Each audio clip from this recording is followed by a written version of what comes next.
Who are the New York Giants' best free agents in recent years? I'm going to give you 10 plus some honorable mentions coming up next on the Locked On Giants podcast. You are Locked On Giants, your daily New York Giants podcast, part of the Locked On Podcast Network, your team every day.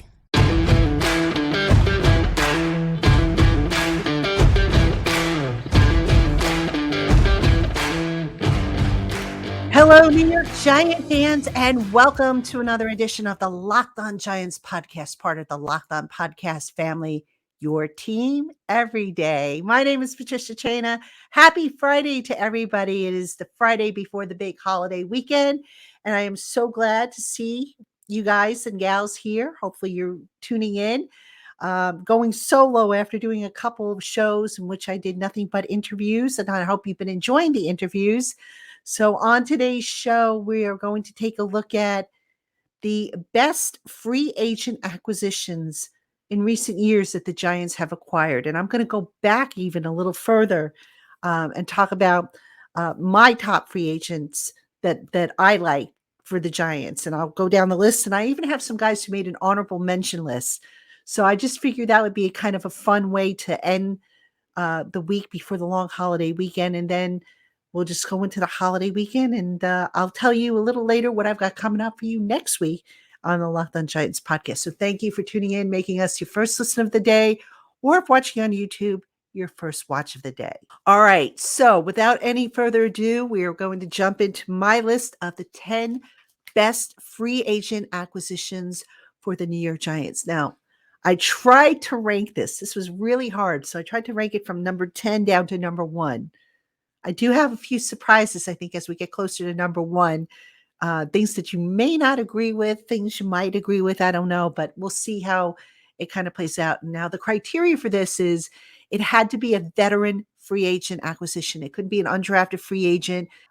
So I kind of went down this list here and wrote these guys down, and we'll just see what you think. So here goes nothing. All right, kicking things off with number 10, defensive tackle Fred Robbins is number 10 on my list. Fred Robbins came to the Giants from the Minnesota Vikings. He was part of the Super Bowl 42 team. He was a defensive captain. And for those of you who maybe don't remember Fred Robbins clearly, he was back in the day the Dexter Lawrence before Dexter Lawrence was Dexter Lawrence. Fred Robbins was an interior defensive lineman, a big body guy who was really good at stuffing the run and who could get after the passer. I think he had something like 30 and a half sacks, or maybe 33 and a half sacks when his career was all said and done. So Fred Robbins could really do it all. And he's, he was an integral part of that Super Bowl 42 defense, in that he ate up 2 blockers, which freed up opportunities for the guys behind him to make plays. So Fred Robbins, interior defensive lineman, is number 10 on my list of top Giant free agents. Number 9 on my list is fellow Rutgers alum Shaun OHara, offensive lineman. Now, Shaun OHara was an undrafted free agent. He originally signed with the Cleveland Browns, played guard, if I'm not mistaken, mostly for the Browns in the first few years of his career. And then he signed a free agent contract, I think in 2005. No, I'm sorry, 2004. It would have been his first year would have been the same as Eli's. And he came over to an offense, to help stabilize a Giants offensive line that really wasn't very good when he came over to the Giants. That 2004 season, of course, the first year for the Tom Coughlin era, the first year for Eli Manning. And Shaun OHara was the center for that Eli Manning's rookie season. Now, here's a little trivia tidbit for you. Shaun OHara did not snap to Eli in Eli's first games.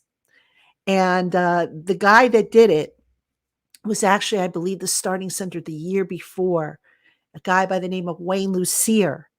And the reason why Wayne Lucier was the one who basically was on the field for Eli's first games as a pro was because at the time, Sean OHara had developed a staph infection. So he actually missed, I think, a few games because of that staph infection. But luckily, he made a full recovery, and he and Eli forged a bond that still exists to this day. If you watch Giants.com, you probably see that OHara is Eli's wingman. He's always been his wingman. So he's, co-host over on that Eli Manning show that he does. And OHara, let's talk a little bit about, what he brought to the team. So from 2005 to 2009, he missed just one game. And he made 3 straight Pro Bowls, including in 2010, despite the fact that he missed something like, I want to say at least 6 games with an ankle injury. And of course, the following year, 2011, that was the year of the lockout. Sean OHara retired that year. He, his body had been beaten up at that point, and the Giants moved on from him. And I think they brought in David Boss, if I'm not mistaken, to be the center after OHara. So, but for several years when he was here, Sean OHara, an anchor of that offensive line, great personality. What you see on TV, is kind of what he was like back in the day. He was also a very smart player. I mean, when it came to breaking down stuff and dissecting what the defense was doing and making the line calls, OHara knew his stuff. So I think he deserves a place on the top 10. All right. Player number 8 of the top free agents signed by the Giants.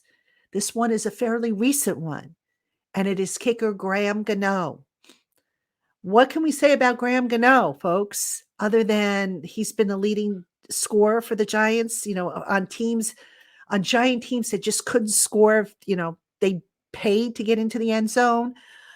He's been Mr. Reliable with his field goals, with his point after touchdowns. His kickoffs have been solid. Now, last year, just a smidge of an off year for him, mostly with the kickoff situation. Part of that was, though, I think, because the coverage team just wasn't very good. But Gano has been Mr. Reliable. He's still, fairly young, still in good shape, and still a very underrated weapon for this Giants team. A guy that that if you get within striking distance, he's going to come through for you. And can we talk about all the 50-yard plus field goals that he makes? Pretty good with those long-distance kicks. So Gano is a guy that just has been a tremendous weapon for the New York Giants of late. And the funny thing is moving forward, you hope that he doesn't have to do a whole lot with field goal kicking, because that means obviously the Giants are converting, what would have been a field goal into a touchdown. But just to know that you have somebody like Gano on your team, very reassuring. So, okay. Player number 7, sticking with special teams here. Jeff Feagles, punter. All right. If you're as old as I am, you probably remember the days of Ray Guy of the Oakland Raiders, I think he was. Yeah. It was the Raiders. I can't remember though if they were Oakland or Los Angeles, but Ray Guy back in the day, whew, that guy could put that ball wherever he wanted. It was almost like a command. It's like it would come off of Ray Guy's foot, and it was almost like Ray Guy would say, "Okay, ball, I want you to go coffin corner 1 yard line to the right, or coffin corner 1 yard to the left." That, folks, is what Jeff Feagles brought to the team. Jeff Feagles was a master of the coffin kick. Jeff Feagles was a master of the pooch kick. I mean, I don't think I've seen a Giants punter since Dave Jennings. Yes, I'm dating myself, but Dave Jennings from the 70s and 80s, who had the kind of touch that Jeff Feagles had. And folks, a lot of people say, well, it's a punter, big deal. You get a good punter and you team them up with a good pair of gunners, which Feagles had, especially in 2007 with David Tyree. And you could flip the field very easily and give your team the advantage. So Jeff Feagles is my 7th top free agent signing or free agent acquisition from the New York Giants. All right. Coming up, I have, I'm going to do players 6, 5, 4, and 3 for you. So that's going to come up right after this. Hey, Giant fans, take your first swing at betting Major League Baseball on FanDuel and get 10 times your first bet amount in bonus bets, up to $200. That's right. Just bet $20 and you'll land $200 in bonus bets, win or lose. That's $200 you can spend betting on everything from the money line to the over-under to who you think is going to hit the first home run. All of that on an app that is safe, secure, and super easy to use. Plus, when you win, you can get paid instantly. There's no better place to bet on Major League Baseball than FanDuel, America's #1 sportsbook. So sign up today and visit FanDuel.com/lockedon to get $200 back in bonus bets. That's FanDuel.com/lockedon. FanDuel, the official partner of Major League Baseball. All right, Giant fans, welcome back to the Locked On Giants podcast. You've got Patricia Traina here, and I am running down my list of the top 10 Giants free agents of recent years, guys that I think their acquisitions were just, they made a big difference. And we're talking veteran free agents, most of these guys coming from another team before coming over to the Giants. So we just did the first 4 on the list, number 10, 9, 8, and 7, Fred Robbins, Sean OHara, Graham Gano, and Jeff Fiegel. So now we're going to do number 6, 5, 4, and 3. And also coming up on the list, I have some honorable mentions for you. It's guys that almost made the list, but I couldn't quite put them on the list. So that's going to come up. Before I get to number 6, just real quick, next week on the Locked On Giants podcast, I have for you a new series that I'm going to run. Basically, I have been interviewing my colleagues over on the Locked On NFL network. And these are all the colleagues who have teams that are going to face the Giants in the 2023 season. So basically, it's a little preview of each Giants opponent in 2023. So I'm going to just run a whole batch of them next week. We'll do 5 shows if you want to tune in and watch them. I know we've got the holiday week, but they've all been pre-recorded and they're all ready to go. So this way I can sneak away and get some time off. Shh, don't tell anybody. So we'll do that. And then I'll continue that the following week. And gosh, before we know it, going to be time for July 17th, which is the deadline for Saquon Barkley to sign, if he's going to sign. And then training camp will be here before we know it. So plenty of stuff still to come on the Locked On Giants podcast. Again, I appreciate you tuning in and making us your first listen of the day, or if watching on YouTube, your first watch of the day. All right, so let's get back to the list, which I have on my pad here. Number 6, this guy came over from the Kansas City Chiefs. He played with the Chiefs from 2003 to 2006. He was unfortunately only with the Giants for one season, 2007, the Super Bowl season. But he was so instrumental in helping that team win. And if I'm not mistaken, he played, I want to say he played weak side linebacker, if I remember correctly. And I'm talking about Kareem Mitchell. Now, Kareem Mitchell, when you think of the heroes of Super Bowl 42, when you think about the names on the defense, his isn't one that necessarily comes to mind. But Kareem Mitchell was probably one of the most underrated players on the starting defense. This is a guy who, in coverage, was just a beast. He was able to track down tight ends and running backs leaking out of the backfield. He was a sure tackler. Just a really solid addition to the team. And when he didn't resign with the Giants, I think he went to the Bills afterwards. He went to the Bills afterwards, for whom he played 2008, 2009, before finishing his career with the Saints in 2010. I was really, sad to see Kareem Mitchell go. I had hoped the Giants would be able to retain him because he was just so underrated in that defense and so important. And I think if you ask Steve Spagnuolo, who was the defensive coordinator for 2007, that Super Bowl team, he'll tell you that Kareem Mitchell was a huge part of that defense. And maybe an underrated part as well. So Kareem Mitchell makes the list at number 6. All right. Number 5. We're going to go way back now in history. Not too far back. So number 5 is quarterback Kerry Collins. Now, Kerry Collins, I think a lot of people know his story. He was the number 1 draft pick with the Carolina Panthers. Fell upon some difficult times in his personal life. Had some issues that he had to work out, and he did. To his credit, he got a second chance with the New York Giants, and basically, Kerry Collins helped to stabilize the Giants quarterback situation. Because if you think about it, Phil Simms retired, I want to say in 94, 95. I think it was 94, or was it 95? It was the mid 90s. Phil Simms retired. Then you had Dave Brown, who didn't work out. Then you had a rotation of Kent Graham. You had Danny Cannell. They didn't work out either. So the Giants went out and they got Kerry Collins, who still had some juice left in his arm. And he came in and he stabilized that quarterback position.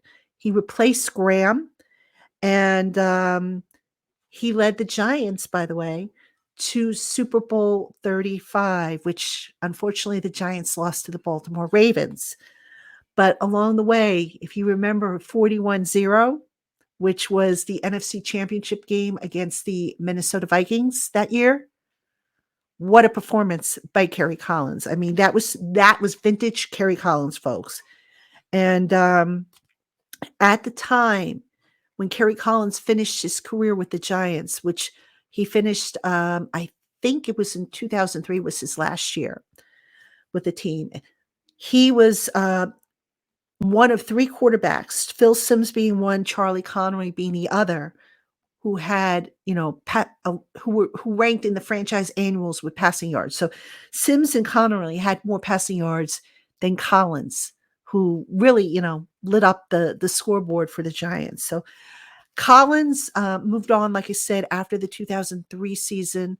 That, of course, in 2004, the Giants not drafted Eli Manning, but they traded for Eli Manning with the then San Diego Chargers, sending Phillip Rivers to the Chargers for Eli Manning.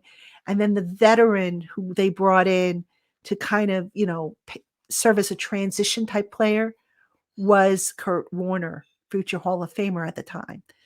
And Jason Garrett, by the way, was on the team with Kerry Collins. I don't know if a lot of you know that, but Jason Garrett, who would become the offensive coordinator for the Giants under the Joe Judge era, was part of that team as well. But Kerry Collins, in my book, solidified the quarterback situation. And then, of course, Eli took it over, and it was solid for over a decade.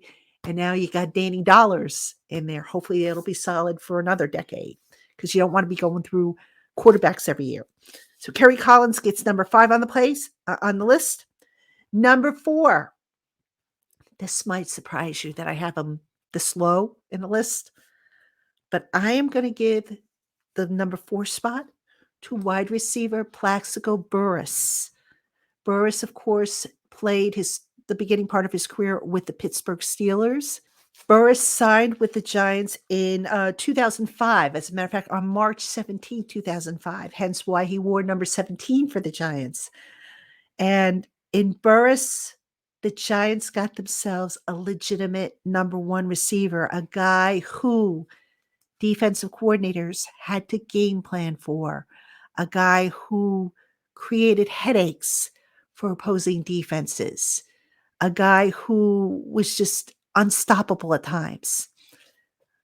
Burris, instrumental, of course, in the 2007 championship season, because he was a guy who drew double teams, and that opened things up for other people. So kind of like what they're hoping Darren Waller becomes in the modern day roster. Darren Waller, a big receiver type, even though he's a tight end. They're kind of hoping that Darren Waller kind of reincarnates that Plaxico Burris role, but without the unfortunate, accidental shooting incident, obviously. Burris in 2008, the Giants were much better. They were even better than their 2007 version, and they were rolling. I mean, it looked like they were going to be like the team to beat throughout the NFL. And then, unfortunately, Burris accidentally shot himself in the leg, and we all know how that story ended up. So hopefully, that part of history doesn't repeat itself. But hopefully, the part where um, the big receiver type, in this case Waller, opens things up for the guys on the outside and whatnot. So, but Plaxico Burris, number 4 on my list.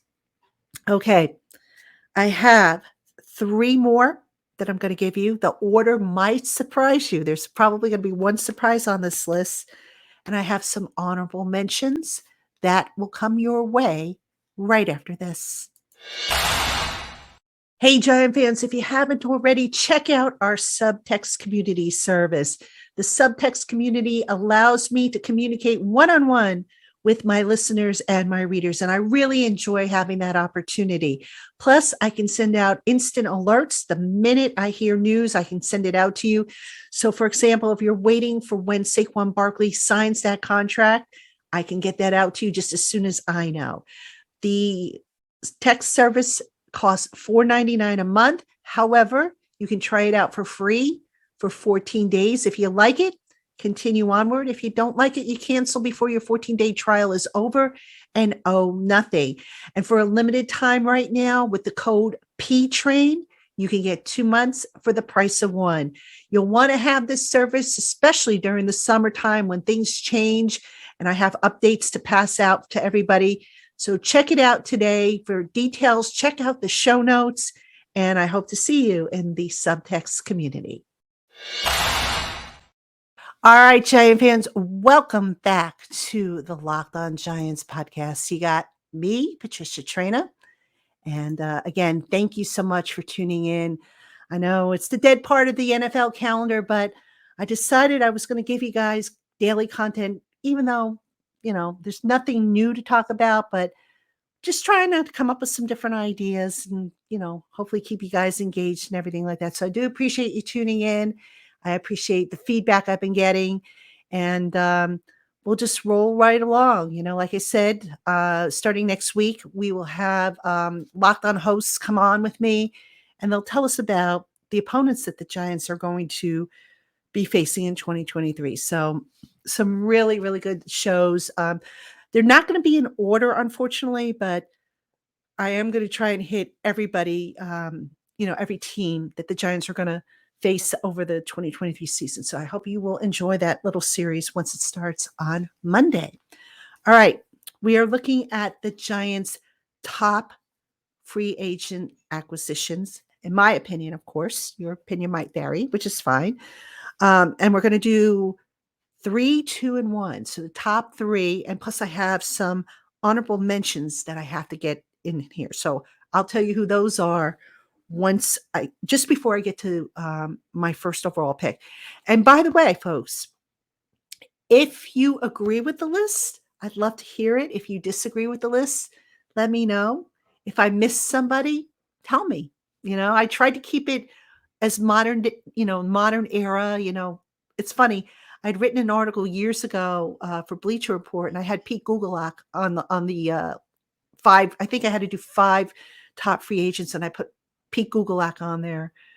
Pete Gugulak was, right around the time of the AFL NFL merger. So I tried to keep it, kind of current, so that hopefully a lot of these names you guys and gals will recognize. So let's get back to it. Numbers 1, 2, and 3. We'll start with number 3 on the list. This, I got to tell you, number 3 and number 2, this was really, really hard for me because I went back and forth with whether I was going to put the guy that I have at number 3 at number 2 and vice versa. And in the end, I kind of just flipped the coin on this one. And this is how it came out. So AP, if you're watching, I love you. I think you're awesome. Number 3 is inside linebacker Antonio Pierce. He came to the Giants from Washington. What can we say about Antonio Pierce? All right.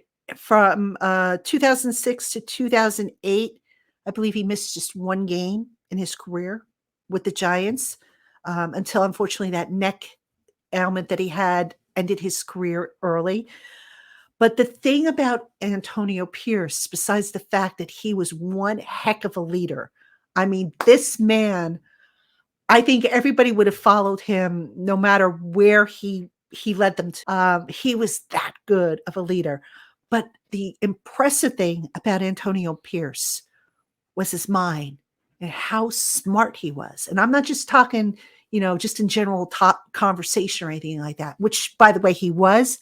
But on the football field, this guy was like a coach. And I don't know how he did it. Well, actually, I do kind of know how he did it, but he could diagnose a play before that play even ran. He was a film junkie. He took meticulous notes.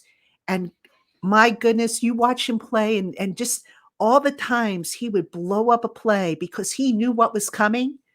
You just sat there and you went, my God, how did he know that? Even when there was some trickery involved, little cues and whatnot, he was able to pick up and determine and say, that these guys, what they were going to do. And Steve Spagnuolo, the defensive coordinator of the 2017, trusted AP like, he was an extension of himself, because in a way he was. He knew that Antonio Pierce was going to get everybody lined up correctly. He knew Antonio Pierce was going to make the plays asked of him, that he wasn't going to freelance or do anything, crazy that would put the team in a bad position. Spags knew that he could count on AP, as did Tom Coughlin, as did the Giant players. AP was part of the first ever leadership council under Tom Coughlin. And folks, when AP spoke, people listened. Yes, including even the larger personalities in the locker room, like the Michael Strahans, who, was a leader in himself. The Sean O'Hara's, who was also on the leadership committee. The Eli Mannings, the Chris Snees, all these guys. When AP spoke, you stopped what you were doing and you listened. And AP on the field, I think we can all agree that until, unfortunately that neck injury happened, he was probably a pretty good pickup for the Giants in the middle. I mean, if I had to compare him, I don't know if I would say he was quite on par with Luke Kuechly of the Panthers, but AP, his intelligence got him through a lot and made him just as good and effective. So AP takes number 3 on my list. And like I said, I had to toss a coin here for number 3 and number 2. Landing at number 2 on my list, safety Antrel Rolle. Now, Antrel Rolle had been actually released by the Cardinals. So he became kind of a street free agent. I believe he was released because there was a salary cap issue at the time with him. So he signed with the Giants. He became an every down safety for them. Fiery leader. He never, I think he played just about every snap. I don't think he missed very many games. I want to say maybe one in his career with the Giants. But here's what was so special about Antrel Rolle, besides the play on the field. Antrel was never afraid to speak his mind. Now, I don't know if you guys remember this, but in 2011, the Giants season was kind of on the brink. They had hit a little bit of a rough patch. There was some stuff going on behind the scenes. I remember Justin Tuck was having a rough year personally and professionally. A few other guys were starting to, kind of mail it in a little bit. And Antrel Rolle, who was one of the team captains, basically stood up and challenged every single one of his teammates to put in the time, to put in the effort, to put in the work to turn the ship around. And what happened? 2011, that team went to the Super Bowl and won the Super Bowl. And, you could point to a lot of different things, a lot of different reasons why. I still say that you've got to count Antrel Rolle's rallying cry and his leadership, because sometimes, folks, when the chips are down, if you have a strong leader who can, keep you focused, keep you on track, and get you out of the mud, so to speak, that's just as good as anything that you could ever ask for. So Antrel Rolle gets spot number 2 on my list of top 10 Giants free agent acquisitions, veteran types. All right, before I get to number 1, and some of you are probably saying, okay, you covered Plax, you covered Pierce, you covered Rolle. Who else is there? Let me give you my honorable mentions. And I have 2 guys that I want to mention. The first one is offensive lineman Kevin Booth. Kevin Booth, a Cornell graduate. So smart guy, very underrated offensive lineman. Kevin Booth was originally drafted by the Raiders, the Oakland Raiders. They waived him, I believe, in the preseason 2007. So the Giants picked him up. And Kevin Booth initially was a fill-in, obviously a reserve, but he was so good and so true, assignment true, that he eventually earned a starting job. And Booth could not only play guard, he could also play center. So he gave the Giants snaps at guard and center. And, guy, again, you talk about intelligence. Kevin Booth had it. I mean, you put him out there, and what he may have lacked physically, he made up for with his mind. And towards the end of the career, as with any guy, the end of the career, things maybe drop off a little bit. But when Booth was on his game, he was solid and very underrated, I think, by a lot of people who just didn't appreciate what he brought to the table. So Kevin Booth is the first of 2 guys on my honorable mention list. The second one, and this guy was one of my favorites to cover. He was a member of the 2011 championship team, came from the Seattle Seahawks, safety Deion Grant. Now, what was interesting about Grant is that he had always been a starter for the Seahawks, but when he came over to the Giants, he had to take on a little different role because the Giants, I believe, had 2 starters at the time. So Deion Grant, when he came over to the Giants, wasn't necessarily a starter, but you know what? He played so much, he might as well have been a starter. And I believe he was even paid like a starter. Deion was another guy that, if you're talking about intelligence and smarts, he had it. And, in buckets, I might say. Deion Grant, always in the right position. Deion Grant, got himself into position to make plays. And his leadership, the Giants had a young defensive secondary at the time. And you talk about, like a lighthouse or a beacon of light for those young guys out there in the sea there. That was Deion Grant. So very valuable player. He was a member of the leadership council that they had. I don't think he was ever voted a team captain, but he should have been, in my opinion, because he was just that well respected. And he made a difference for that Giants defensive secondary, a huge difference. And hey, they won a Super Bowl championship with him back there. So everybody contributed, Deion Grant included. So Deion Grant, the second of 2 players on my honorable mention list. All right. Who's number 1 on my list?